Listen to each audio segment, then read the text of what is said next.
But I think sometimes maybe we don't truly understand the power and the influence of social pressure, not just on our kids, but on us. And I think if we're not real careful, we'll recognize that we're being influenced in ways that we really wouldn't want to be. When we think about this peer pressure, we think about kids a lot of times, it's not just a kid's thing, is it? It's you and I in our adult life. Because if we're not careful, what's going to end up happening to us, there are going to be those out there, there are going to be countless, really, influences that are trying to derail us. They're trying to distract us. They're trying to discourage us. And if we listen to them, if we're not careful, we may forget who we are and whose we are. We may forget about what we're supposed to be, who we're supposed to be. Peer pressure is just as much a factor in adulthood as it is in our childhood. Social pressure, conforming to this world, has an incredible influence on us. And it's quite possible, again, that some of us don't even have any idea how we are truly being influenced by social pressure. So I want to ask you a question. And if the screen changes, it'll be up there for you to read. This is what I want to ask you this morning. Maybe not. Over what would you be willing? What risk in your life? Over what would you be willing to? Let me start over. Over what would you be willing to risk total social rejection? See, most of us, we bend to peer pressure to a degree. None of us want to be rejected. All of us want to be liked, if you will, by other people. All of us want to fit into a group, if you will. I read a study this week that talked about youth, probably more so than as we get older, but youth tend to try to fit in different groups. They try to fit in a group that feels right for them. Maybe the way they dress. If I dress this way, maybe this group will like me. Or maybe if I do this or I do that, that group over there will like me. And though maybe as we get older that's not as important, it's still important, right? Most of us do care. We don't want people to make fun of us. Most of us, even in the way we dress, we want to be accepted. That's why Lee Robbins wears shorts and cowboy boots, because he wants to be accepted. I warned him I was going to pick on him a little bit.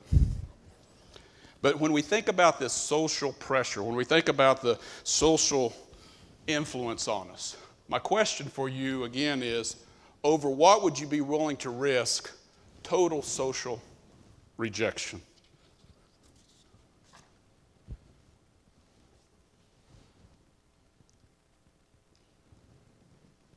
I think if we're honest with ourselves and we really truly want to be followers of Jesus and we want to live this transformed life, we have to realize that that was exactly the message that Christ preached. He told his disciples, at least potential disciples, he says if you're going to follow me, you have to realize that it might mean total rejection. He told them, if you're going to follow me, before you follow, you need to count the cost. But before you become a disciple, you have to stop and ask yourself, would I rather have Jesus, or would I rather have my children? Pretty strong words, isn't it? Would I rather have Jesus, or would I rather have my spouse? Would I rather have Jesus than I would my mom? Would I rather have Jesus than my dad? Would I rather have Jesus than my friends? Would I rather have Jesus than my business? You fill in the blank. Would I rather have Jesus rather than whatever? This is what Jesus meant when he said, take up your cross and follow me. Because it's very likely, there is a chance that you're going to be rejected, will be rejected by others in our life. In fact, Jesus would say in Luke 14, verse 26, if anyone comes after me and does not hate his own father and mother and wife and children and brothers and sisters, yes, even his own life, he cannot be my disciple. And that's exactly what the early Christians, early disciples experienced. They were exposed to public reproach, affliction. People thought that the followers of Jesus were weird. They said, we don't like them. They've lost, those were individuals that lost relationships with all kinds of people, not only with those of authority within their community, but also those of authority within their own families. And in fact, one of the phrases that I've thought about for years, it's always an interesting thought to me. The Hebrew writer would write in Hebrews 10:34, he would say that they joyfully accepted the plundering of their property. Think about that for a moment. They joyfully accepted the plundering of their property. People came in and they took their stuff, they took their things. And there's a group of people that considered that a joy. They thought they were being counted as worthy to suffer in the name of Jesus. This is what it meant to be his disciple. This is what it meant to follow Christ. It was saying that no matter what it costs me, no matter who thinks I'm strange, no matter who thinks I'm weak, who thinks I'm foolish, who thinks I'm a failure, who thinks I'm throwing my life away, I'm with Jesus. And I'm going to do the things his way. And I'd rather have Jesus than I would anything else. And these are the things that the early Christians were experiencing. And I can only imagine that early on, it probably, there was that initial burst. You remember when you first became a Christian, there's that something extra, enthusiasm, it's new to you, you're refreshed, you're clean. I can only imagine the early Christians experienced that. Stuff was being taken, stuff was being done, they were being persecuted, and they were okay with that. They were all suffering together. But then some of them began to say, I was pretty comfortable before. Well, life was a lot easier when I could get along with everyone else. Nobody thought I was weird or weak or foolish. I was one of the guys. I was one of the gals. Everybody knew I was one of them. And then all of a sudden this Jesus thing, I don't know, it's getting pretty hard. And some people started jumping ship. Some people began to fall away. And they started saying, you know what, I think I'm just going to hang out with this crowd over here. That crowd that I hung out with before. And they started forsaking their assembly together with each other. We saw some of that during the pandemic, didn't we? It was scary. Didn't know what to do. And we weren't coming together. Slowly, actually pretty quick compared to, I think, most congregations, we began coming back together. But we lost some brothers and sisters because it wasn't important to them anymore. I'm not talking about those that can't come. I get that. And I'm thankful that we have technology and people can tune in through line. But people begin to lose their fire. And it's something that we need to be praying for every day, that somehow, some way, as shepherds, we need to do a better job of it, of helping bring those people back to the fold. But just like we experienced that, the early church experienced, people started abandoning Jesus and really have the attitude, I'm finished. So the Hebrew writer, he wrote this letter. And it's probably almost more like a sermon that he's preaching. And he's saying, don't give up. It's so important. Don't give up. Whatever you're giving up for Jesus, it's not that important. Whatever you're abandoning, it's not that important. It's not worth it because Jesus is better. He's going to tell them to fix your eyes on Jesus. And he gives them all kinds of examples in Hebrew scriptures and examples of the Old Testament. And you all know Hebrews 11, right?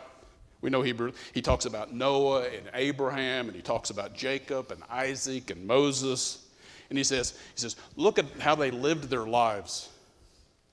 And they were willing to lay aside everything else to do things God's way. That's what faith is all about. And then he says in chapter 12, verse 1, chapter 12, verse 1 of Hebrews, to encourage those that may start to waver, he says, therefore, since you are surrounded by such a great cloud of witnesses, let us lay aside every weight and sin which clings so closely, and let us run with endurance the race that is set before us. As Christians, there's times that it's incredibly lonely. For our community, for our world around us, to think those people are weak, those people are foolish, they're throwing things away, they turn everything upside down. As Christians, at times it can be incredibly lonely. And that's why the Hebrew writer says what he says. Let's kind of walk through these for just a moment. He says, we are surrounded. I love that word. The Greek word, the word picture is we're clothed. We're surrounded. It's a great word. It says we're surrounded. When you're feeling lonely, when you're feeling left out, when you feel like you're not a part of it, you're surrounded. And there may be times that, just like the readers of this letter, there may be times that when you look around, there's people jumping ship, there's people that's given up, there's people that's going away. There's people that are saying, that Christianity thing, it's not worth it. It's not worth it to follow Jesus, or maybe they're just going through a time where they're asking that, is it worth it? And the Hebrew writer says, you're not alone. You're not by yourself. In your faithfulness, you're surrounded. You're surrounded by, and I love this word, you're surrounded by a cloud. A ton of people. You know, we think about a dust cloud is made up of millions and millions of particles, right? Individual part, but it's just a big old cloud. He says we're surrounded by this cloud, a bunch of individuals. And he says, you are surrounded by a cloud of what? Witnesses. Now, when we read this, sometimes we might think it's people watching us or seeing us. It's not what he's saying here. What we need to be thinking about, these are witnesses. These are people that are testifying. These are people that, it's like in the courtroom. They're testifying to something. The Greek word there is martus. It's where we get the word martyr. The people that are testifying for what they've lived through. We're surrounded by this cloud of witnesses.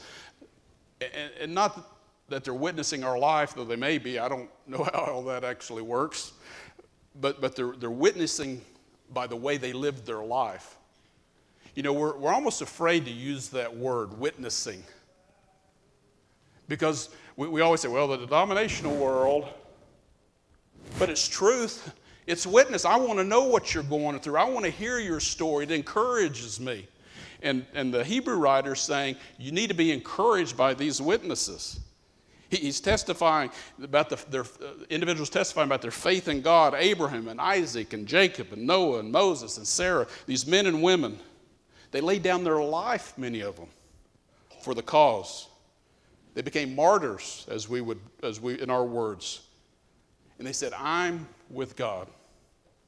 No matter what the cost, no matter what it takes, no matter what I have to give up, no matter what the sacrifice, I'm with him.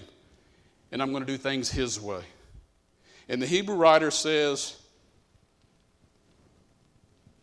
for the one that questioning, maybe they don't want to endure it any longer. Maybe they're starting to waver. He's saying, you're not alone. And brothers and sisters, we're not alone. We're surrounded. Again, literally, we're clothed with those. And I would guess, for those of you online, this particularly holds true. This is really relevant to you, feeling like you're alone. You don't feel like it used to when you were able to be here. It's our prayer that you can be again someday. But I think the message is to you that you're not alone. You're surrounded. You're not by yourself. You're in a cloud of witnesses, both living witnesses and those that have gone before us. You're surrounded by a group of people who testify in their faithfulness to God. You're surrounded by a group of people who are going to do things God's way, no matter what people think, no matter what people do to us, no matter what the cost is. We're going to do things God's way. We're surrounded by these witnesses. And in order to run the race, the writer says you have to lay aside every weight, every burden. Translation may say every encumbrance, every hindrance. You have to get rid of whatever's distracting you. You have to get whatever's holding you back and keep running the way you're supposed to run. You know, if we're running a literal race, that's what we have to focus on, right? We have to just run that race. We can't be there while we're running the race, scrolling through Facebook, right? We have to focus on the race. And Paul, the writer of Hebrews, is saying, lay aside every sin. Now, we're not there yet, but that's something additional he says. First, he says, lay aside every weight. And some of us are carrying some weights, and it may not be sin within itself.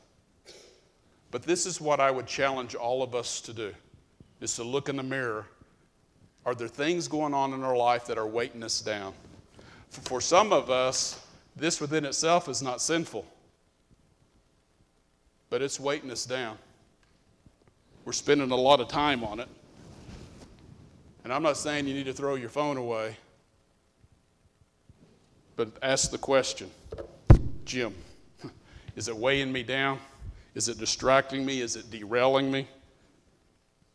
And this is why over and over and over and over again we'll read in Scripture of different things that if we're not careful, we can get caught up in things that can become sinful. If we're not careful, we can find ourselves being distracted. We can find ourselves being derailed. You know, we read things in there about not getting caught up in the riches of the world, because it will plunge us into ruin. That means money's sinful. But Jesus would say you can't serve two masters. You either love the one and hate the other, but you can't serve both God and money, period. You can't be scrolling through your phone while you're running the race. If it's holding you back, if it's holding me back, if it's distracting us, if it's derailing us, if we get so addicted to the comforts and the securities of these lives, if we're not careful, it will distract us. When we think about this race that is before us,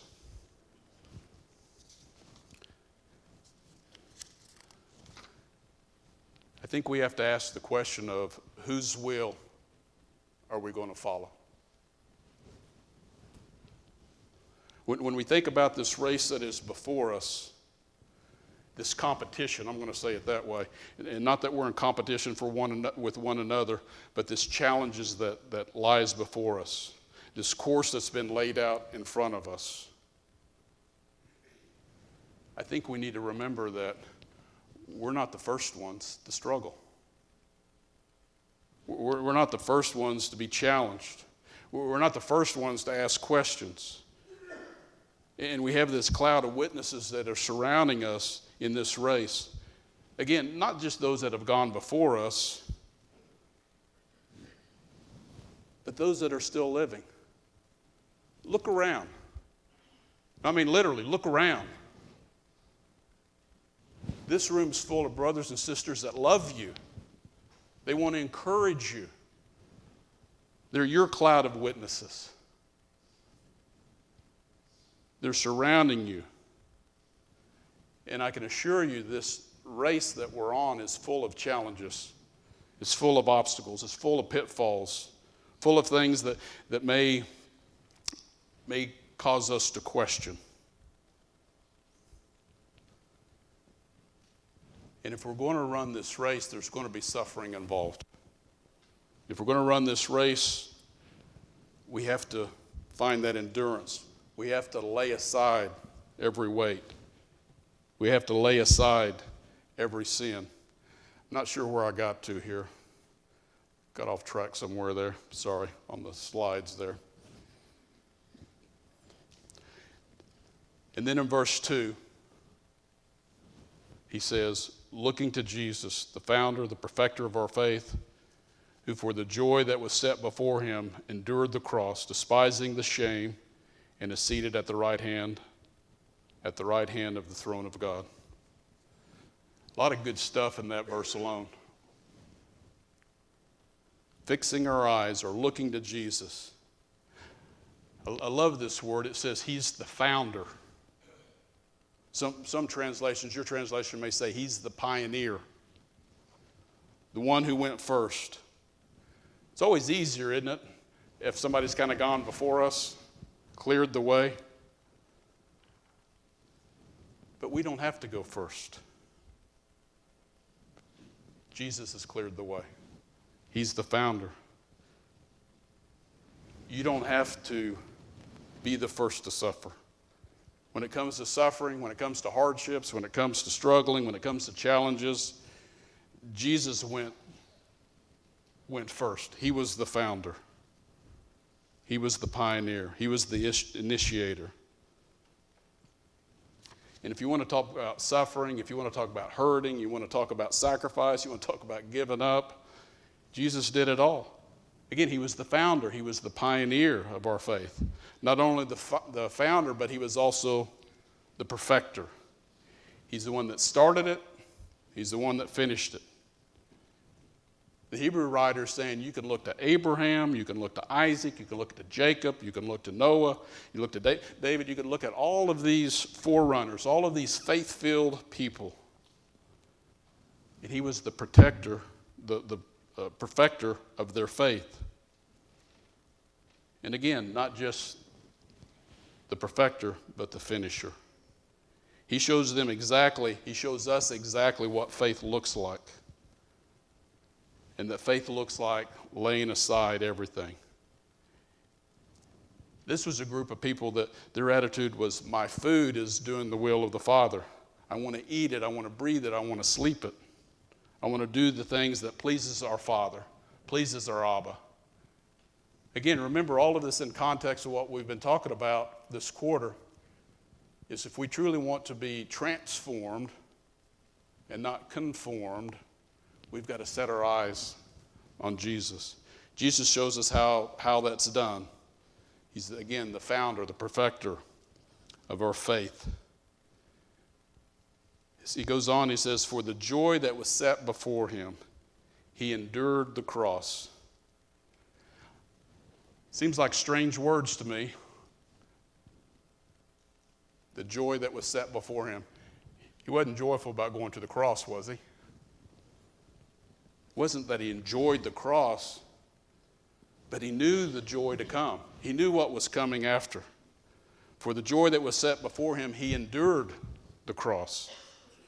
Not just so we would be saved, and yes, he went to the cross so we could be saved, but also it's an example to us as the pioneer, as the perfecter.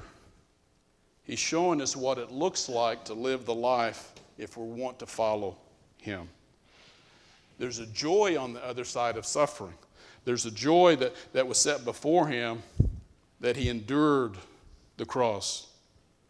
Sometimes when we suffer, sometimes during hardship, sometimes during challenges, sometimes the world will try to shame us. Sometimes people won't like us. They think we're weird, they think we're weak, they think we're foolish.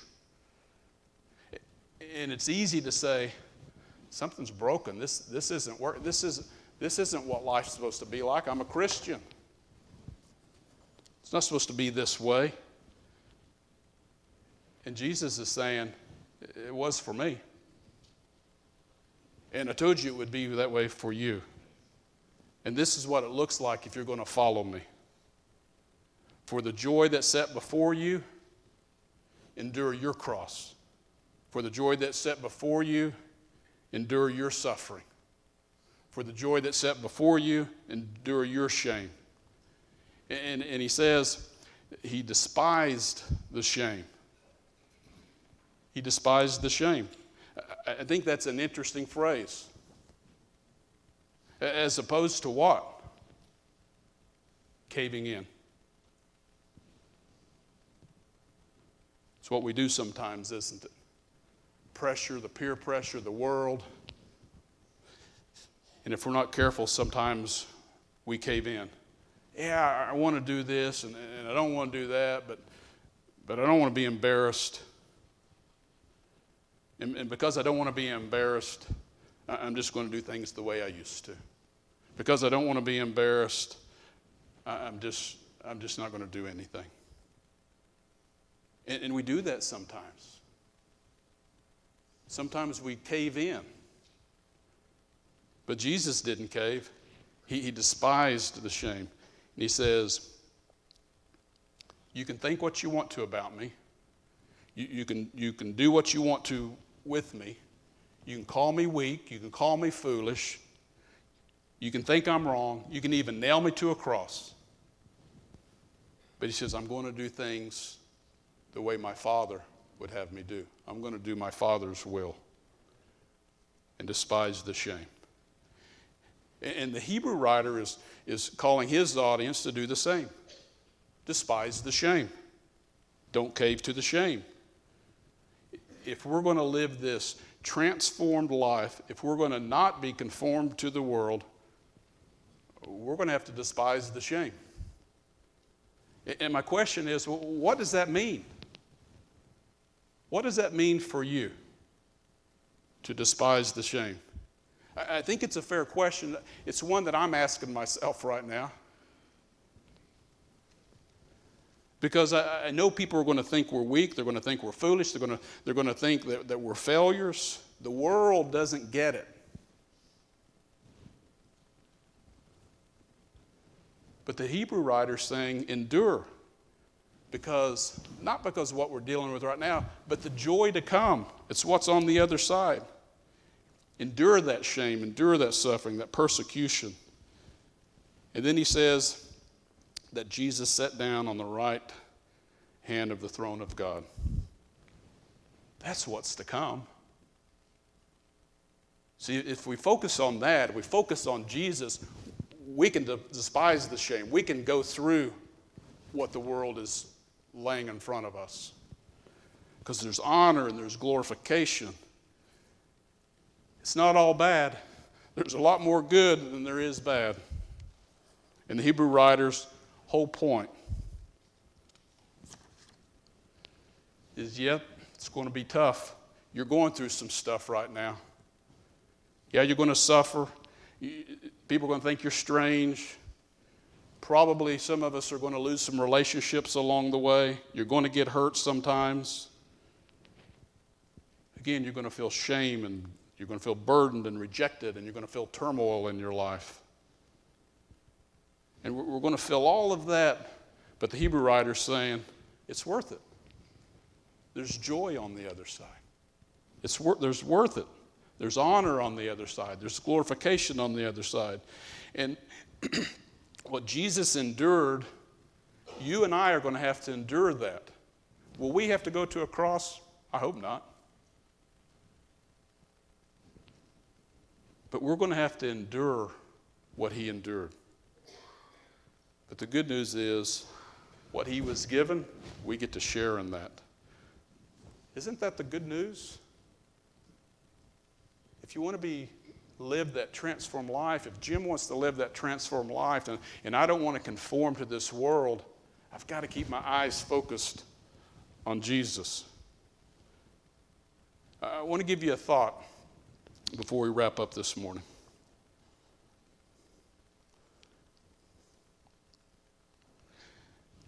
The key to resisting peer pressure, the key to resisting the conformity or conforming to this world, the key is not think for yourself.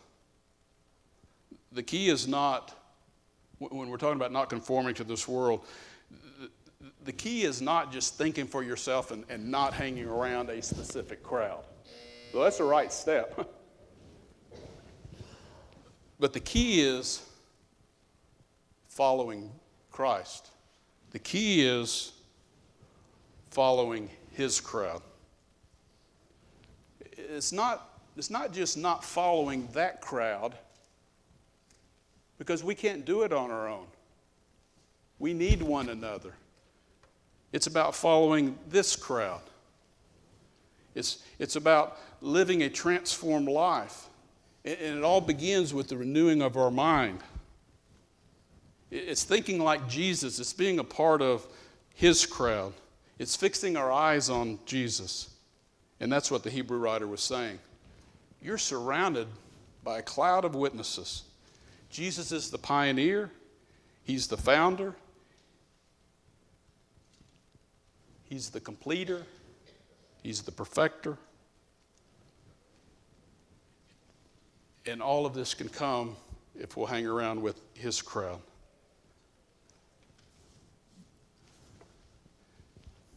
Following Jesus always means being in good company, right? I mean, if we're to follow him, we're always going to be in good company. There might be times that you or I, we feel lonely. There might be times that are difficult. There's going to be times where people might say, I don't get you, I don't understand you, you're so weak, you're so foolish, you're throwing so much away. I don't know why you do things the way that you do them, but you're in good company, because that's the way they treated our Savior. That's the way they treated our Lord. You're in good company because that's the way they treated the prophets. That's the way they treated the patriarchs. You and I are in good company because that's exactly what faith looks like. Faith looks like doing the right thing, doing the good thing, doing the loving thing, even if it costs us everything. This is what it looks like if we're going to follow Jesus. And if we're following Jesus, you're always going to be in good company. I'm surrounded by witnesses. Some we see, and some we don't. And as we think through this quarter, as we study through this quarter, and really throughout this whole year, I want to encourage us to be a part of that cloud of witnesses.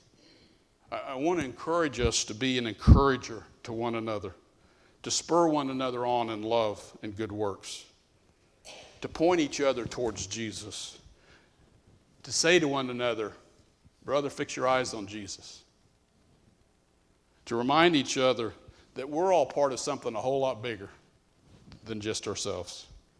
That we're part of something that Jesus is the author, he's the perfecter, and to remind each of us of who we are and whose we are and what we're supposed to be doing.